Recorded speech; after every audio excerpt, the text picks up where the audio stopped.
अस्सलाम वालेकुम दोस्तों, एयरवाई डिटेल का ड्रामा सीरियल भरम भरम बहुत ही अच्छा बन चुका है। आने वाली एपिसोड में हम ये भी देखने जा रहे हैं अजमन बेगम बहुत ही ज्यादा परेशान हो जाती है क्योंकि जो उसे ये बर्दाश्त नहीं हो रहा क्योंकि जो सजल किस तरह की तैमूर बादशाह की बेटी हो सकती है। अब वो सालार की बीवी बनकर आ चुकी है, इसलिए वो रास्ते से हटाने की सोचती है। वो काल कर अपनी बंदे को कहती है कि और तुम कश्मी करो और सजल से मेरे रास्ते से हटाओ। और ये लड़की जितनी मासूम नजर आती है उतनी हेर नहीं। रिमशा जो पर थी मुंह पर थी, वार सामने से कर रही थी, लेकिन सजल को पीछे वार करना चाहती है कि और मैं नहीं चाहती तुम कुछ ऐसा करे, लेकिन वो सालार का पीछा करे। सालार पीछे से खड़ा उसकी सारी बातें सुन लेता है और उससे पूछ लेता है हानि आप ये क्या कर रही है, लेकिन एकदम से अजमन बेगम तो घबरा जाती है और उसे हाथ पांव तो भूल जाते हैं और कहते हैं कि सालार बेटा तुम यहाँ पर बैठो। सालार कहता है कि मैं क्या सुना है, आप सजल के बारे में क्या सोचते हो और आपका क्या रवैया है। अजमन बेगम कहती थी सालार मेरी जान में मुझे क्या कहना है, मैं तो अपनी दोस्त को कह रही थी पहले तो सजल मेरी बहू थी लेकिन अब तो वो मेरी बेटी बन चुकी है। बेशक हुई थी नहीं लेकिन ये बेटी तो हुए न। सालार कहता है मैं तो लेकिन और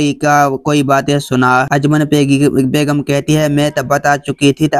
रिमशा बहुत ही ज्यादा चालाक लड़की हुई थी लेकिन मेरी बेटी उससे बहुत ही ज्यादा मासूम है, उसके लिए उसके पिरोवट नहीं कर सकती। उसे तो अपनी हक के लिए लड़ना है और मैं चाहती हूँ तैमूर बादशाह और आपके सारे प्रॉपर्टी जो उसके नाम कर दे।